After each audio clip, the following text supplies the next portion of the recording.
Grab them if you want. That means grab them.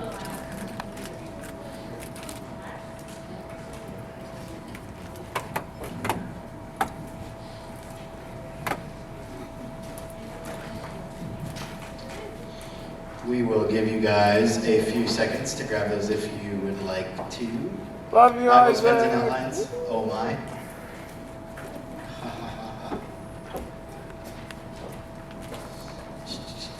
Go, Isaac! Hey, Woo! Rob. I just cheered back for you because you cheered for me. So. Thank you. All right. Huh? Huh? Huh? Huh? Huh? Huh? All right. Well, tonight we are continuing our Follow the Leader series. If you were here last week, you saw that for the next 3 weeks, or well, not 2 weeks, we are hearing your leaders' stories. Okay? I'm not the only person that God has changed. All your leaders have been changed by God. We all have past, we all have histories. We all have been in middle school and high school and been in your shoes and know a lot of things you guys go through. So last week, Rebecca spoke. We should give her a big round of applause again. She did an awesome job. And she was first, and she can set the bar really, really high. And that's awesome for everybody else. And so tonight you get to hear from one of my newest friends, my Mexican brother from another mother. And so everybody, órale, give it up for him. Hey! Viva la Mexico! How you guys doing? Hello? How you guys doing? I'm a little nervous, so. Okay. You guys, some of you guys don't know me. My name's Hevel. So hi. I'm new here. You guys know me. Well, I'm real nervous. Real nervous. Alright. Where are you from? A couple of weeks ago, Isaac, had a meeting with the leaders and mentioned he would like some of us to share our stories. So I prayed about it, I really prayed about it. I was just kind of like, I don't know if I should do it. But God put it in my heart, to share my story. It's gonna be a little bit tough for me because I've been through a lot. But hopefully you guys could relate or not relate, or help you guys out sometime or later.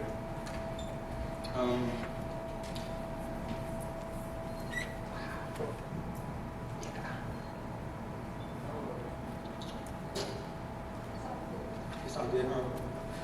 That's all good. Alright. You know what? I can use this. This tripping me out. Confidence. Alright. Well,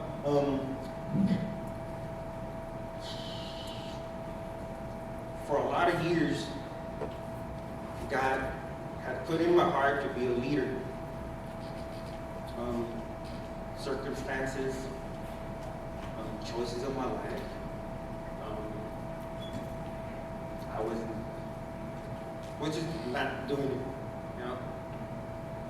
I didn't want to do it, So,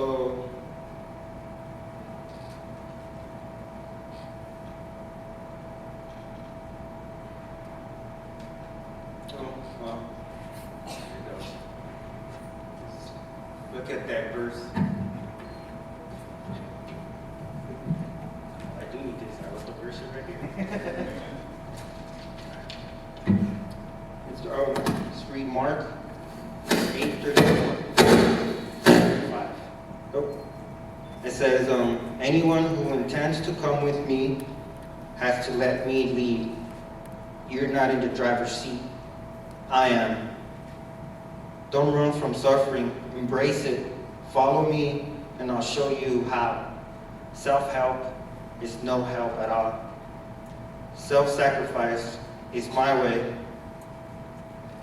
way to save yourself, your true self. Do you guys understand that? like really understand that. It took me a while to understand that. You know? So as I'm telling you my story, I'd like you guys to think about that. Like really, really think about it. Okay? Okay? Alright, let's pray. Dear God, thank you for this day. Thank you for giving me the chance to share my story. Even though I'm nervous, you hooked me up. Thank you again. Amen. Before I start, you guys have to understand that I grew up in a Christian home. And, my grandpa was a pastor, so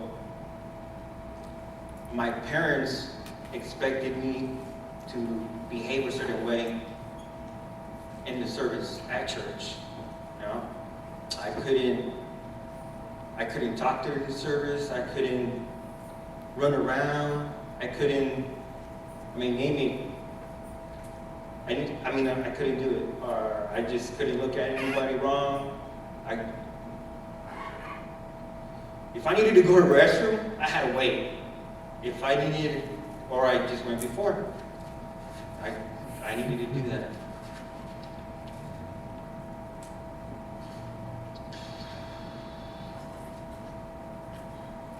So, my brothers and me, we would say that we grew up poor. I'm not talking about we didn't have nothing to eat. You know, my dad was always working. He would always put food on the table, no matter what. What I'm talking about is I would always have second hand-me-downs, toys. You know, we would go to the garage sales and buy toys, or even my babe was, hand-me-down. So I was always getting picked on, look at the poor boy, he's right there, or they used to call me nicknames, like little, that was the rat, or, stuff like that, it kind of bugged me, and then I have this, I lost it, but I had a passion for music, and going into middle school, my counselor, she kind of put me in an orchestra class, so I was liking it, I was loving it, just playing my violins, so one day, my cousin spotted me from the end, and he comes running up to me, so he comes up to me and he tells me, hey man, you want to ditch? So before I didn't even think about it, I just, all right, let's go. So you guys gotta know that I'm from LA, so every school, every house, every place has a fence. There's fences. So they're hopping the fence. And hopping the fence was a rush and adrenaline. And I was over it and I felt free. Like, I'm done. I'm just done. Just kept running, and we stopped at this hobby shop. I like cars, so I stopped at where they had the little model cars, all that kind of stuff. But I was looking around, looking. I couldn't buy it. I didn't have any money, I didn't have any money, so I just put it in my pocket and didn't do anything with it. I just didn't care. Even though I knew it was wrong, I didn't care. So I was tired of window shopping. I was done.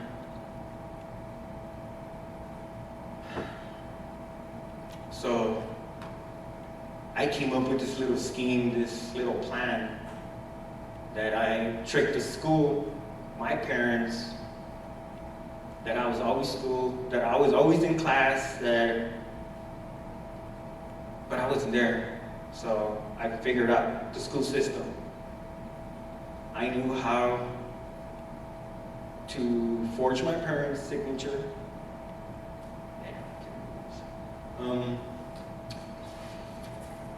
I just knew how to do it, you know, phone calls. I knew the routine, and I knew bus routes on how to get to stores.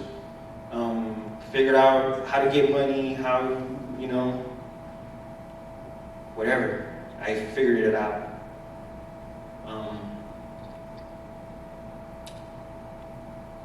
As I'm doing it, you know, at that time,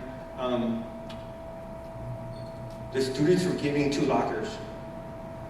One for class, I guess, to put all your books, your homework, and jackets, I guess, personal stuff or whatever, and then you had your PE. Now, at this time, I've had them full of jackets, clothes, shoes, tapes. You know, we didn't have CDs back then. Watches. I mean, I had it all. I mean, I didn't even have no more room, so I started asking my friends for, you know, storage area. And I mean, it was so much of a rush that I was pretty much,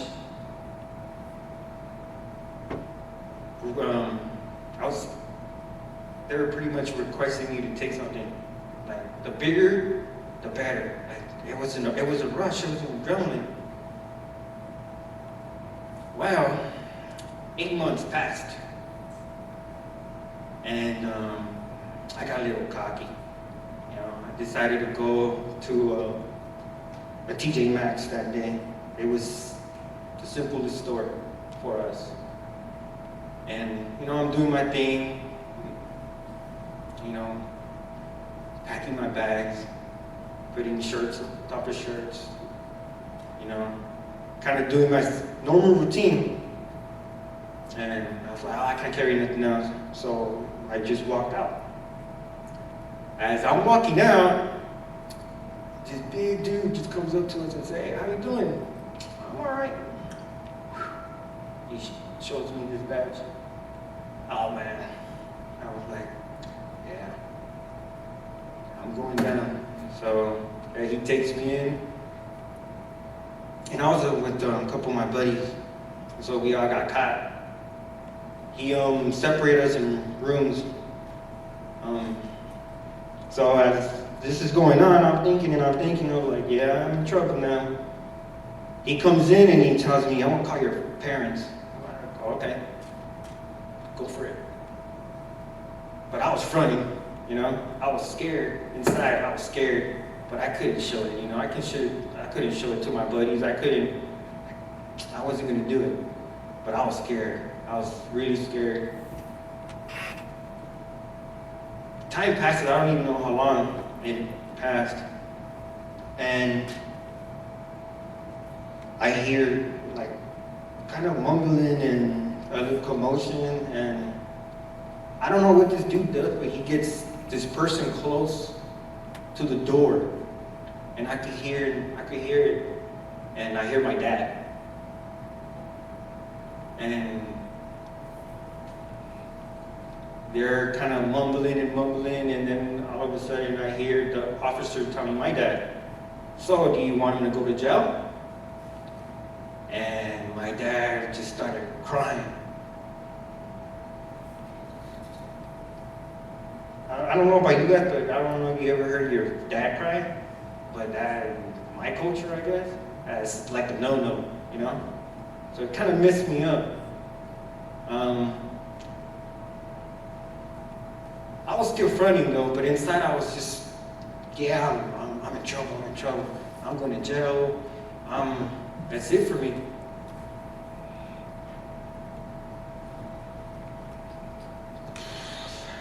So, as this is going on, the door opens, and my dad just looks at me, you know, he's all red, he's crying, and he just tells me, let's go. So I'm like, all right. He don't say nothing. He just says, let's go. let's go. We got into the truck. He opened the door, he got in the truck, and we just kept rolling. Not a word, not a single word. I'm sitting and I'm kind of looking the side of my eyes, and he's looking at me, trying to see what he's thinking, trying to figure him out. And nothing. As I'm paying attention to my dad, I'm not paying attention to where we're going. I have no idea where I'm going till I'm actually, I recognize where I'm at. And I was at school.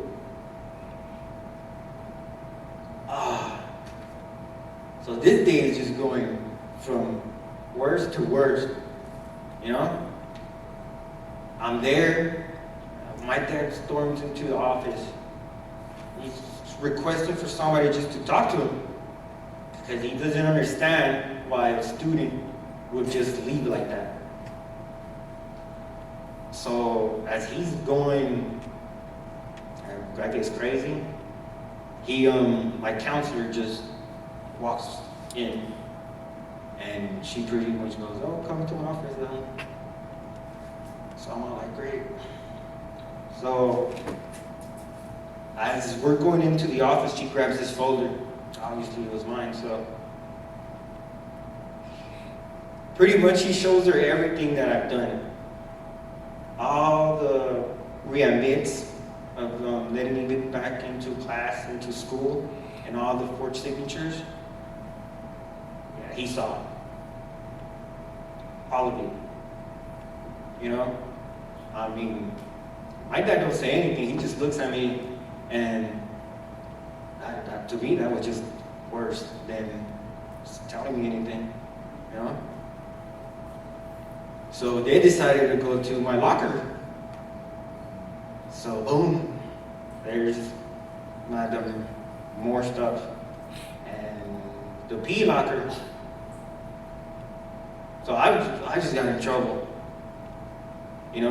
They had this thing called class check. This class check is pretty much, you start off your day, you go into your counselor's office, and you get a piece of paper. And this piece of paper, every single teacher signs their name, indicating that you went to class. And when you were done with sixth period, you go to your counselor's office, have her sign it. Then you take it back home and have your parents sign it. Then you start all over again. Now, in those days, 7th grade is your first year of middle school. So you could imagine I had to do it for 8th and 9th grade. Well, my grades are really, really, really good. Now, the high school found out. I was known before I even started going to school. I was that kid that messed up and their parents had to do the class check. They weren't having it. They didn't want to be a part of it. They didn't want to support my parents. They were nothing. So I pretty much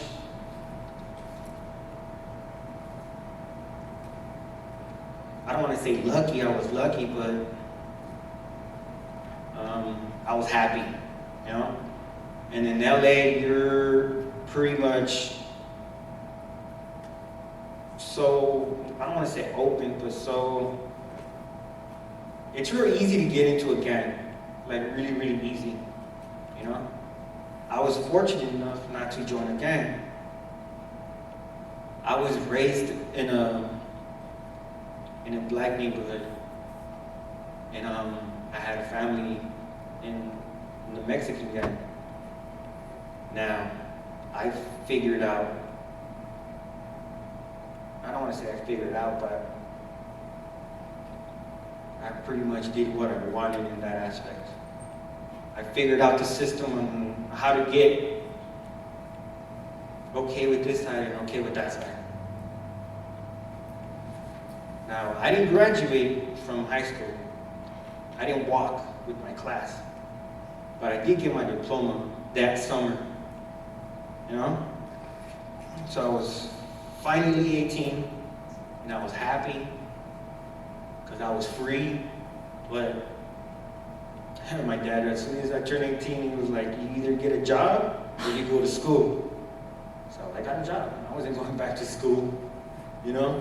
So, but you gotta think about it. When all these things were happening, my dad demanded that I had to go to church. There was no ifs and buts. I had to go to church. So I had one foot on church and the other one doing what I wanted to do. You know,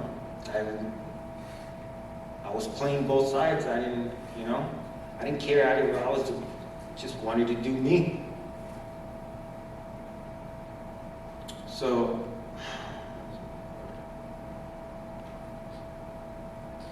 I was always addicted to, I was addicted to drugs, you know, whatever. I was always up during the day, always. I had to mellow out, so I had to calm back down, you know.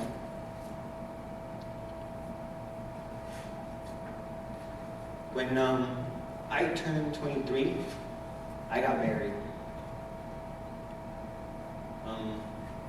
With all that going on, I got married, and shortly after, my son was born. There was this TV show in TLC, I don't know if you guys know it, it's overhauling. And it's about cars, customizing cars, and all this. And this guy named Chip Foose, which to me, he is the Michael Jordan of customizing. And to me, he was the G, you know? So I told my family and I told my wife that I wanted to be just like him, you know?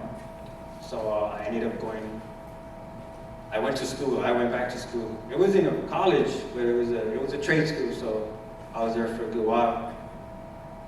So I came up here to Sacramento, but I left my family, you know, my wife and my 2 kids in LA. Because I wanted to party, I still wanted to, you know, I wanted to do me. I was selfish. So, as all this is happening, the party got a little crazier and crazier, you know. So like I was saying earlier, I was cool during the day, but at the nighttime I was somebody else. You know, I was like Two-Face, you know. So as I'm doing my work in school, one of my instructors catches what I do, you know, my work, and he pretty much liked it. You know, he said, "Oh, you were a good worker, you know, come work for me and, you know, we'll be carried out." So I said, "Okay, let me talk to the wife, see what she says. You know, if she's okay with coming up north." So I called my wife, and things were pretty much crazy in LA and she didn't even think about it twice. She was like, "Let's go." So she came up here.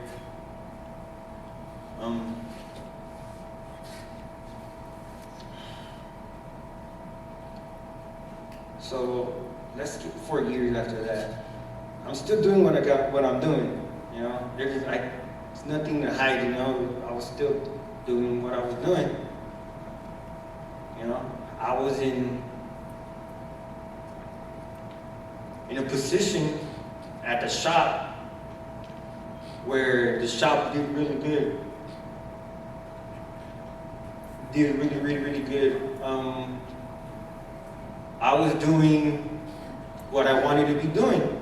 I was doing custom work. I was doing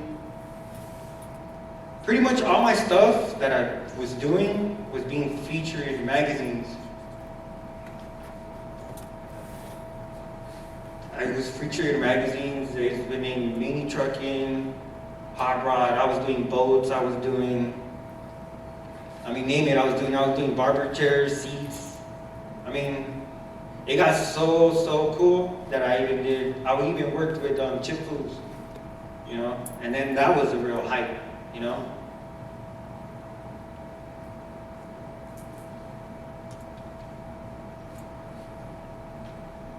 I got so much credit, so much, I guess, pat in the backs, and I got this big head, this really big head, because now people wanted to be like me, so it felt good. I'm not gonna lie, it felt good. I was where I wanted to be, So at that time, I was working nonstop. I was working not 24/7 literally, but I was working about 13, 15 hours at a time, and I put that in front of God, my family, and my health. So if I was sick, I didn't care. I was at the shop, I was just being. And then when I was home, all I was doing was just drinking. So I was working, then drinking. And if anybody knows, somebody that drinks is always mad. It's always disrespectful. It's always just angry at everything.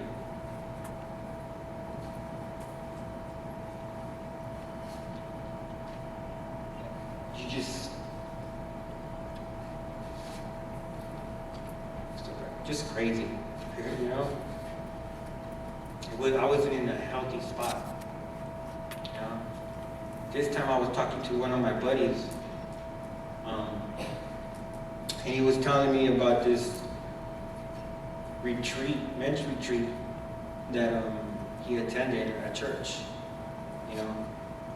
He was telling me about it, and, sounded kind of cool, Me knowing about Jesus, I wanted to go, I really wanted to go, because I was tired. I was spiritually tired of where I was.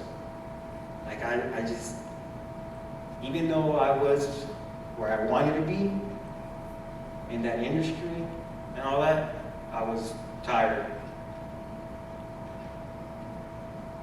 So that day was coming when the retreat was, coming. And the closer and closer it got, I was kind of changing my mind. I was thinking of ways of just not to go. My wife wasn't having it, and my buddy, pretty much they said, "Nah, you're going." So I ended up going. It was one of the coolest, best things I've ever done. Because after all these years, and me attending to church and having one foot in and then one foot out, he's always been knocking. He's always knocking. I just close the door. I don't let him in. Just I didn't want to. So I finally let him in. So that following Monday, I was hyped up, and I told my boss, I was like, "Hey, dude, this is what happened this weekend to me, and I want to change my life, And he pretty much said, "Oh, all right, cool." I knew it was going to be hard to change my life, I knew that I had to watch what I say, listen to, watch what I listen to. I had to throw a bunch of my t-shirts away, loud shirts that always say something. They always have a comment or something, you know? So I had to throw that away.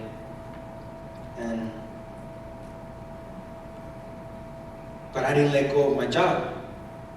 I continued working and coming to church.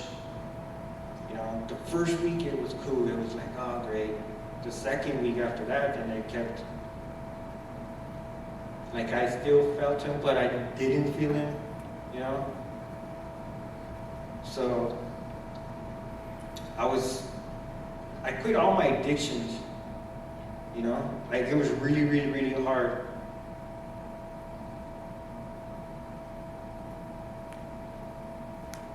And then all of a sudden, you know, my boss and me just gets into a big argument. You know, we said some stuff we shouldn't have said to each other, and I decided to quit. He called me up, and pretty much the next day, you know, telling me that we need to talk, and whatever. We talked the next day, and I was confused because he was pretty much pulling me back to that life.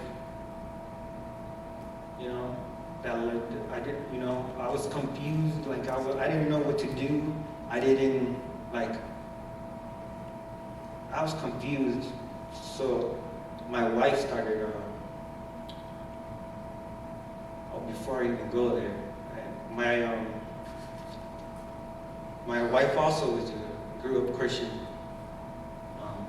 As a matter of fact, her parents and my parents knew. You know, they were friends before me and her were friends. You know, I've been with her since I was 15. And I'm 32 right now, so we've been together for 17 years. You know, so her parents know me really, really, really well. You know, so we called our parents and letting them know where pretty much I was just that I needed guidance, I needed prayer, and started a prayer chain. A few days later, I had this feeling like I needed to call my pastor. Like I needed to talk to my pastor. And I asked my wife, and she's all like, well, pray about it, and we'll pray about it, and we'll see what happens. And by that afternoon, I was at his office talking to him, and I felt really, really good. And we talked, and he pretty much told me, well, he didn't tell me, he asked me to read Mark 8:35. And I'm gonna read it in the voice.